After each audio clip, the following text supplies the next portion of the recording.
Hi everyone, this is Emre speaking. Welcome to my video presentation. I'd like to begin with a big thank you to Edgar and Jim. The program looks really exciting and I'm so glad to be a part of it. I hope you guys will find my presentation interesting. The question I'd like to raise here is one that I mentioned in my dissertation on Hegel's idea of life, which I defended 3 years ago.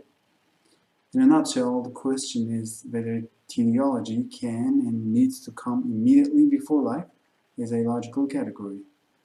And this question is partially prompted by a seeming discrepancy in the system, which I'm sure most of you have noticed. It's one between the science of logic and the philosophy of nature. In Hegel's system, life takes the leading role at 2 major places. First, in the system of logic, as the first form or determinacy of the idea. Whether you look at the science of logic or the first part of the encyclopedia, it is the same. Life is the first determinacy of the domain of the idea, which follows immediately from the logic of objectivity. Here, life is treated as a logical category or logical determinacy, however you would like to phrase it. And ideally speaking, it is supposed to be conceived on its own right, irrespective of the ways it can be realized in nature or spirit. And second, we see life in the second part of the encyclopedia, in the philosophy of nature. Admittedly, in this one, life does not come to the stage as life, but as organic nature or organism. And this subtitle deals with the major forms of life in nature, most importantly, plant and animal life. But in general, in this part of the system, Hegel treats life as a natural determinacy or a real determinacy of nature. Now, in terms of the general content, both treatments of life have a lot in common. In the explication of animal life in particular, one can see how the moments of the logic of life, the organic unity, the life process, and the genus process, how these 3 moments are, so to say, instantiated. Also, another substantial similarity is that they presuppose mechanical and chemical processes. In the system of logic, mechanism and chemism are treated as logical categories on their own right. And similarly, in the philosophy of nature, before arriving at the chapter on the section on the organism, Hegel covers mechanics and physics, while physics ends with an explication of the chemical process. Again, we can see how the mechanical object of the logic, the formal and real processes, the absolute mechanism and the chemical process have their, so to say, parallels in Naturphilosophie. One can perhaps ask whether or to what extent the treatment of physics in Naturphilosophie has its logical substructure in the system of logic, whether, for instance, the objective polarization could have been explicated as a logical determinacy between mechanism and chemism in logic. And I think that would be a good question, but that is not my question here. Here I'm instead focusing on a more obvious dissimilarity. In the philosophy of nature, the organic nature comes right after the explication of the chemical process. And what's the case with the system of logic? We have mechanics, chemical process, and first teleology, and then life. So in the system of logic, the chapter on teleology intercedes between the chemical process and life. So we can raise 2 similar questions here. First, why is teleology as such absent from the philosophy of nature? And second, why do we have teleology coming after chemical process or before life in the system of logic? And here I'm focusing rather on the second question. And before dealing with this question in some detail, I have to preempt an absolutely reasonable objection. I'd like to make this very clear. I have no wish to claim that the philosophy of nature has to follow the exact same order of the science of logic. I'm not arguing that for each logical category derived in the science of logic, there is or there must be a corresponding real determinacy in nature, or in nature or spirit combined. But why not? Why can we not speak of such a must? One may think of several reasons, but I would like to talk about the one I find the most important. That reason, in its weaker form, is that we cannot dictate any form from without to the content that is to unfold in the rest of the system. Hegel's system is not supposed to be following a pre-given order that we have to take for granted. This is true even for the science of logic itself. Just because we see a certain pattern in the logic of being, it doesn't follow that the same pattern will work in the philosophy of the logic of essence or the concept. And indeed, it doesn't. And I'm sure most of you had to deal with the thesis, antithesis, synthesis myth at some point. So it would be wrong to assume that the system is a code or something like a blueprint. In its stronger form, the reason why we cannot expect an absolute parallel is that the system of logic is not such a blueprint either. It does not dictate a form unto the real determinacies to be derived, the determinacies of nature and spirit.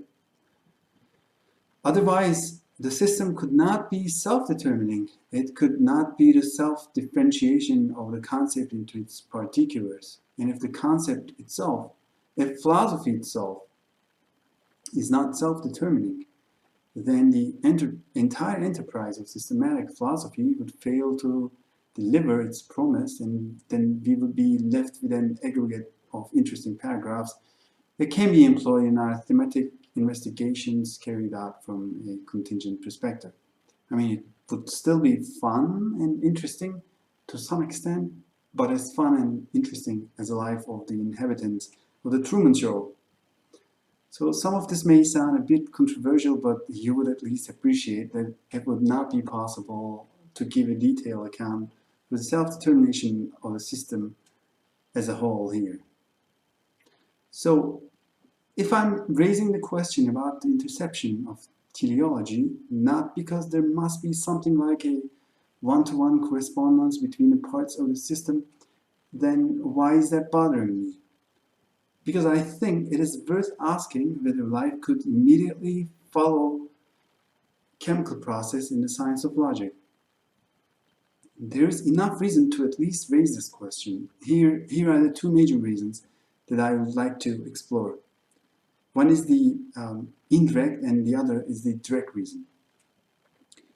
So the indirect reason, the transition from the chemical process to organics in the philosophy of nature, is quite a smooth one. It also has an appeal, as it is quite in line with some of the contemporary views on the origin of life, such as those that are in accordance with the autopoietic theory.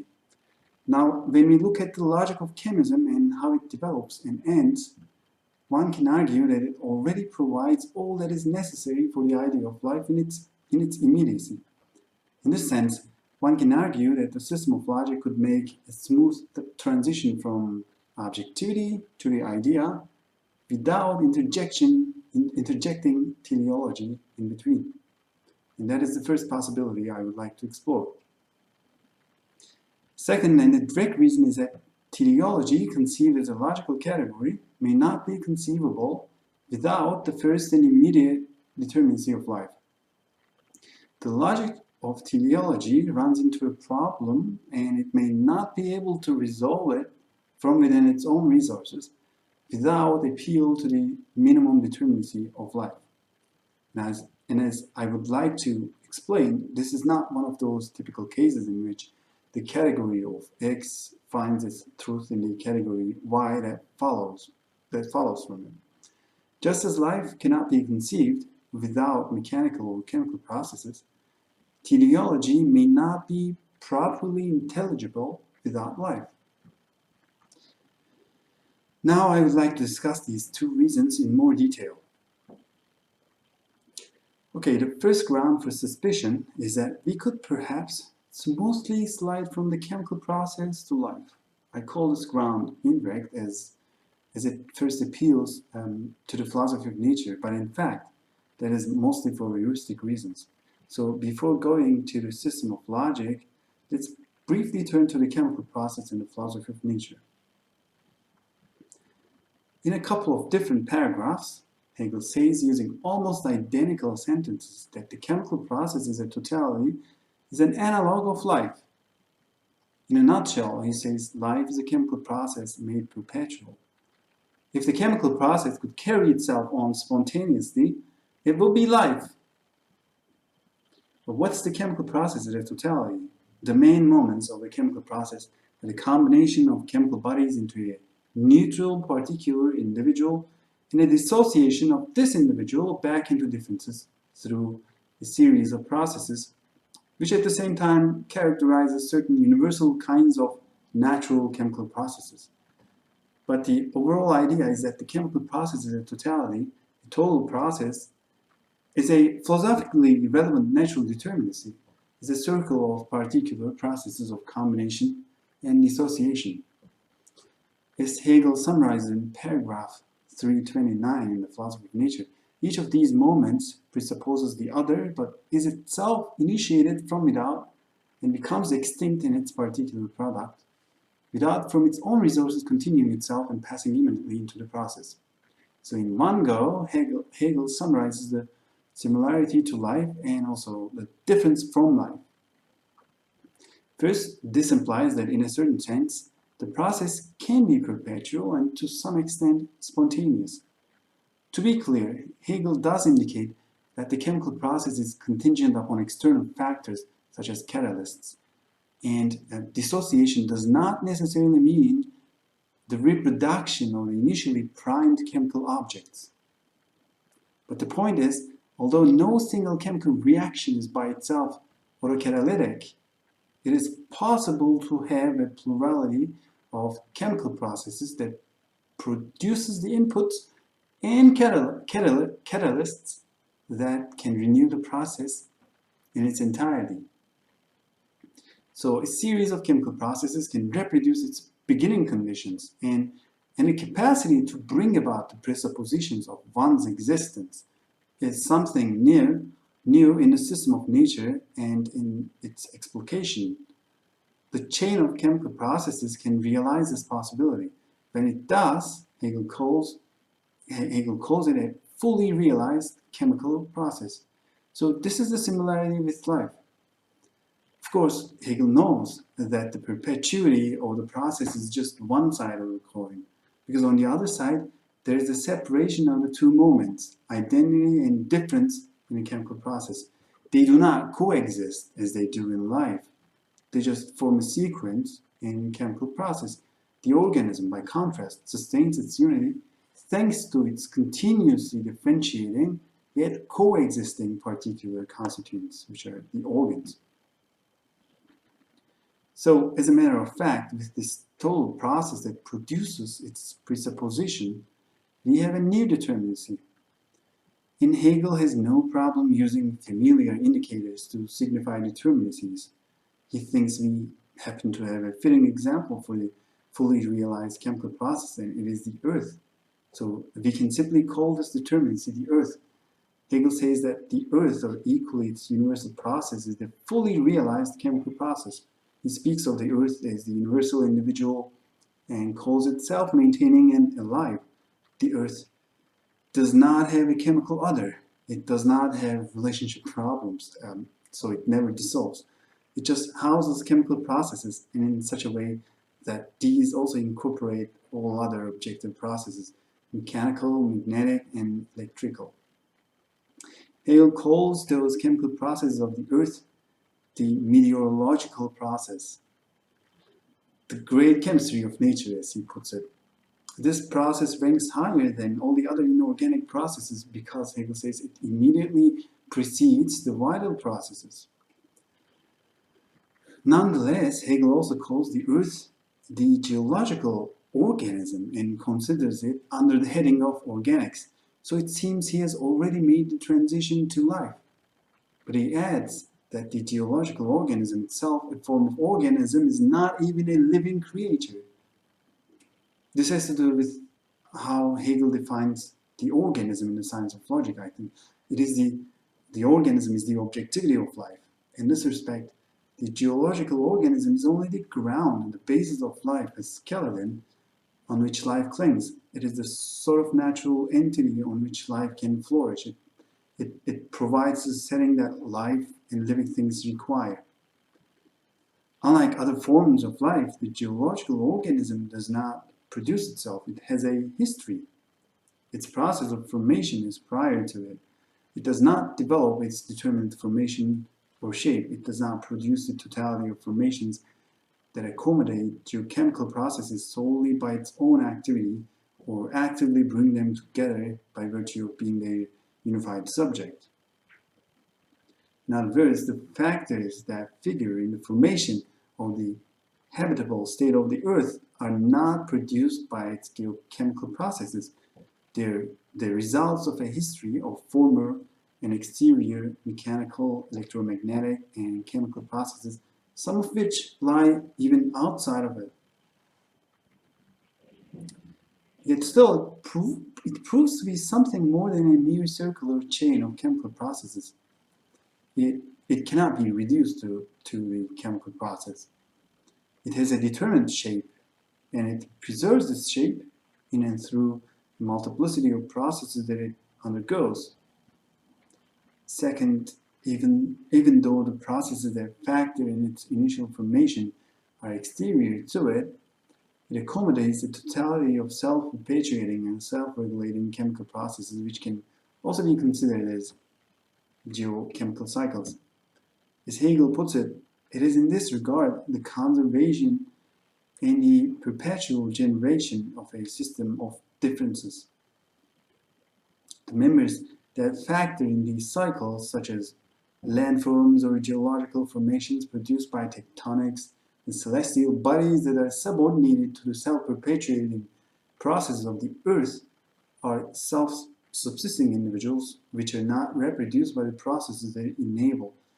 But still, they enable and they are connected by these processes of motion that circulate specific source of matter and maintain a homeostasis, a determined set of conditions. The Earth does not sustain, and it's not sustained by individual organs or members produced from within, but it circulates what Hegel calls the universal elements that acquire determined being in and through the geochemical processes such as specific landforms, bodies of water, and the atmosphere, the interaction of which figure in the emergence of individual living things. So this similarity between these formations and the inner constitution of life proper, namely organs, should therefore be clear. Last, thanks to its elemental stability that provides a suitable medium for chemical processes, Hegel thinks the geological organism allows for and continuously and spontaneously generates enclosed, though arguably semi-permeable, individual chemical cycles which we can consider as proto-organic forms that cannot reproduce. Indeed, perhaps it is in this sense that we can deduce a Hegelian conception of primitive organisms.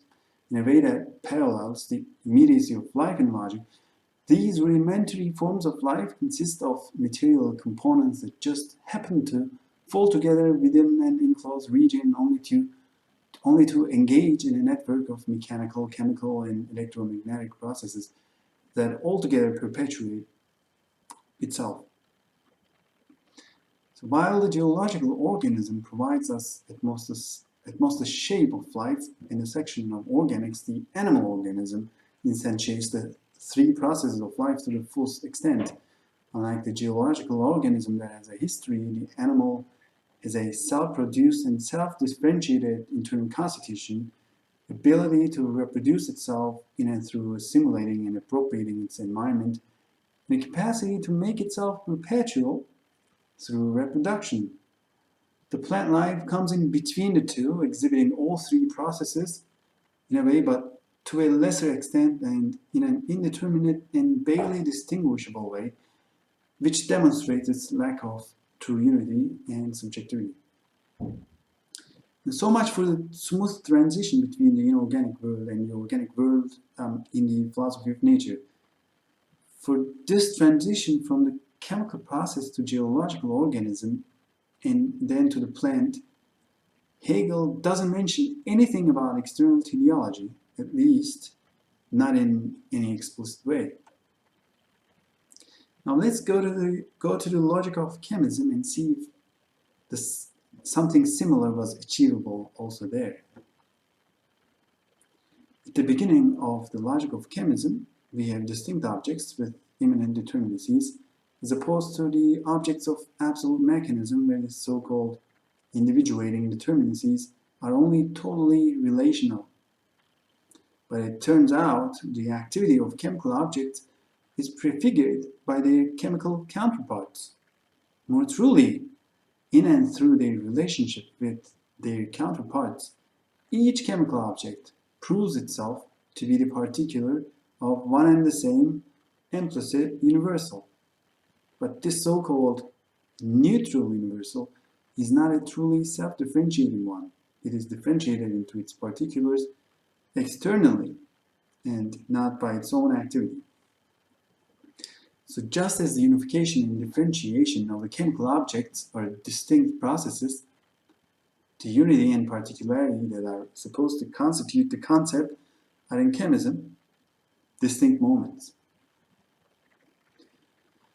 But the science of logic presents a series of syllogisms through which the chemical objects first combine into a neutral object, then a neutral object dissociates into other neutrals with so-called affinities, which can then partake in further combinations and dissociations. Through these three syllogisms, Hegel shows that the initial differences that are immediately given can be reinstated. Although there should be and there are differences between the chemism as a logical category and the chemical process in nature, the fundamental structure of the chemical process in nature is to be found in the logic of chemism. The combination and dissociation are the essential processes that are bound up together. And although pairs of combination and dissociation processes can bring about chemical objects that are different from the initial ones, from the perspective of the totality of the process, what's happening is only the particular modes of one and the same concept, and the production of the initial particulars is included in these modes. In this regard, the totality of the chemical process is the self-determination of the concept in and through distinctive objective processes. And a crucial point is that although chemical processes are not self-initiating, as they necessarily depend upon middle terms, external factors such as catalysts, those factors can also engage in further chemical processes with the particulars of the initially implicit universal. And this entails the possibility of their being produced from within the same totality of chemical processes and also in accordance with the concept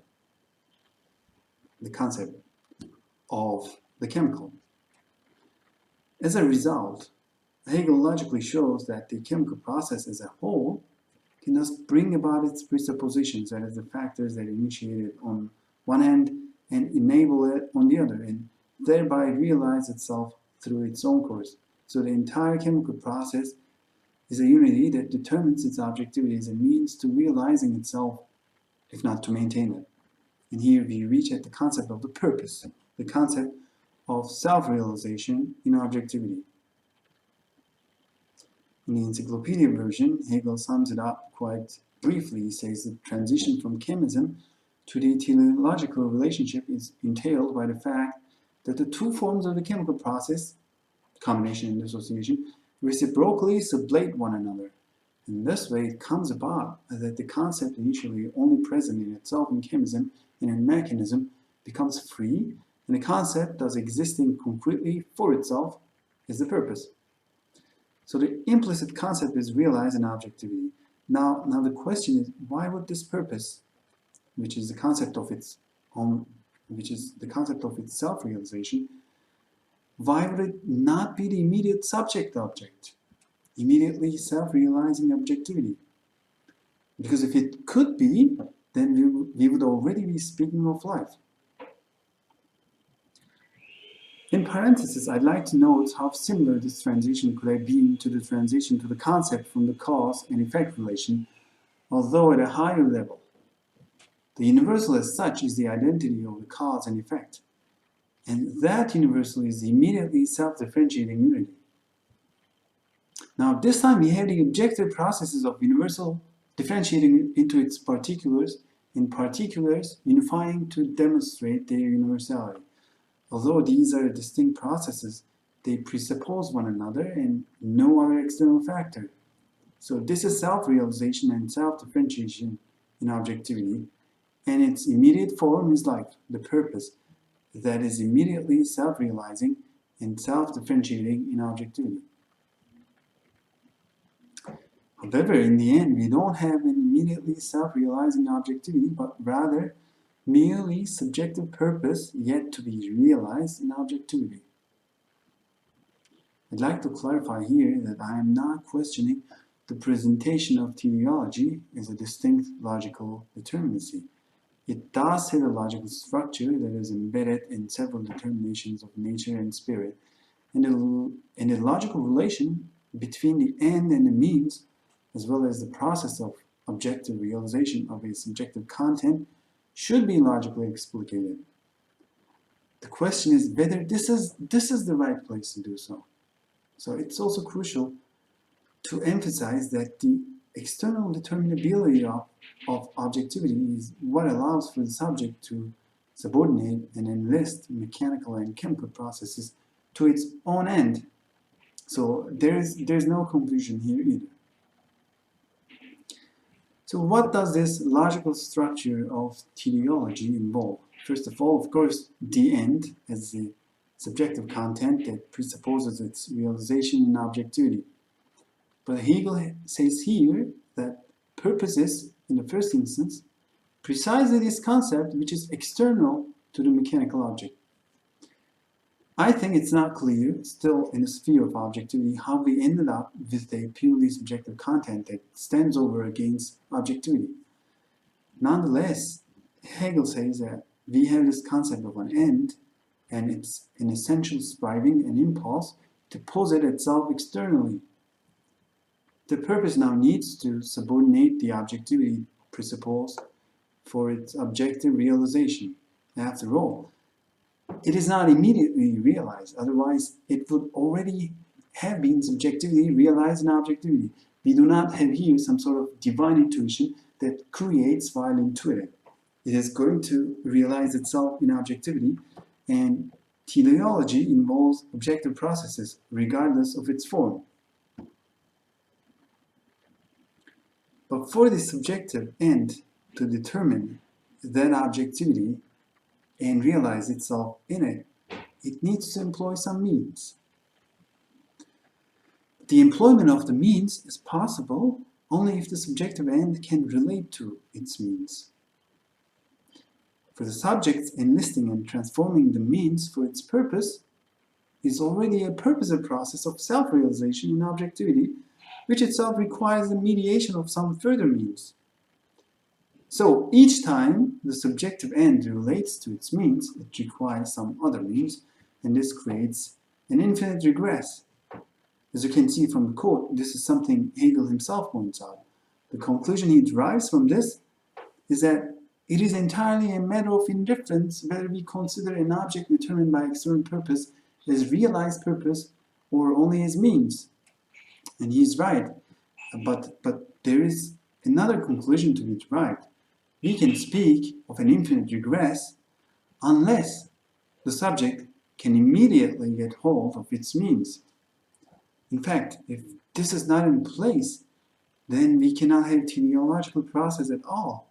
In other words, the subject's immediate appropriation of objectivity to its end is the condition that makes the teleological process possible in the first place. It is the enabling condition. To be clear, Hegel does speak of the necessity of such immediate relation to objectivity.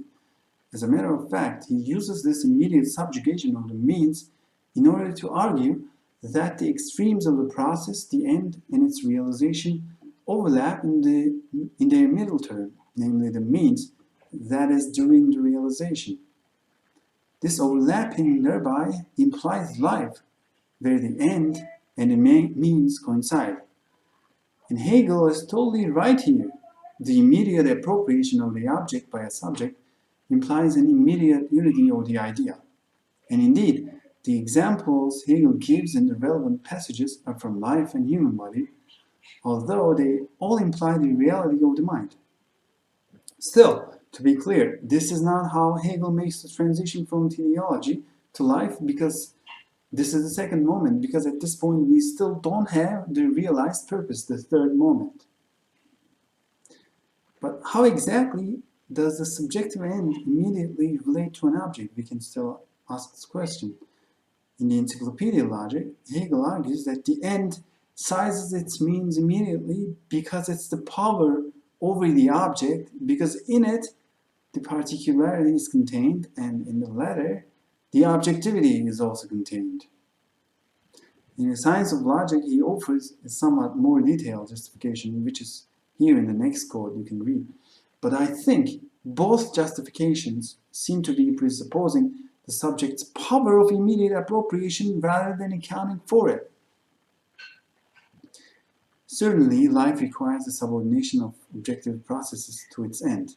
Indeed, the internal process of life in its immediacy is a network of synergetic processes, rendering its objective constituents the means to sustain itself as an individual totality. But this may itself suggest the possibility of the teleological process and not the other way around. Admittedly, this is internal teleology that we've been speaking of. So here the question is whether the internal or the external teleology is logically prior. If in the internal process the organism's end is immediately realized in its body, then it's likely for internal teleology to be a simpler determinacy. Moreover, later we see that the living individual demonstrates external teleology in its relationship with the inorganic world. Likewise, the entire process of practical cognition also demonstrates an external and purposive activity. But these activities presuppose an internal process and living objectivity in the first place. Furthermore, they also presuppose some form of inner and subjective determinacy that is mediated by objectivity.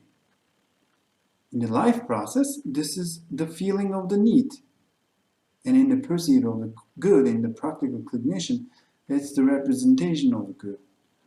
And both presuppose what I call objectively mediated self-relation of subjectivity, some sort of inner subjective determinacy, both of which are the feats of the domain of the idea. I also would like to repeat that this is not one of those cases in which the category of X finds its truth in the category Y that follows after it. The plant life finds its truth in animal life because through the plant, the animal demonstrates the self-determination of the concept, of the idea. From within the classical jargon, plant life is contradictory, a contradiction resolved by the animal. Because the plant cannot demonstrate itself as an individual or as a subject.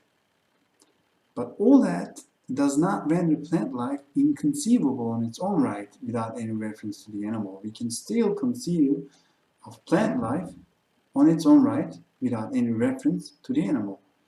It is actually the other way around. The vegetative life is an indispensable aspect of the concept of animal life.